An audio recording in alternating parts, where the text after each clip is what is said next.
राम राम मंडळी, या जेवायला. बघू शकता मस्त असे बिना तेलाचे फुलके बनवलेले आहे. बिना तेलाचे ह्यासाठी की मला फुलके आणि साईंनाही फुलके खूप जास्त आवडतात आणि सध्या इतका खोकला वाढला की म्हटलं यातनं तरी आपण थोडं तेल वगैरे आपल्या पोटात जाण्यापासून रोखू शकू. आणि हे बघू शकता असल्या प्रकारची भेंडीची भाजी आहे ना, माझ्या घरात सर्वांना आवडते. ही मी माझ्या स्टाईलने सिंपल बनवते.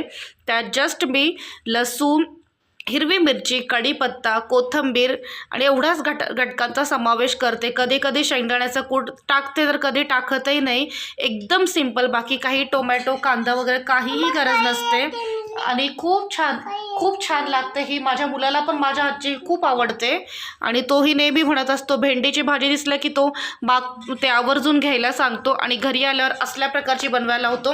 मिरच्या ह्यासाठी मोठमोठ्या कट केल्या की आम्ही काढून खातो, मुलांना देत नाही.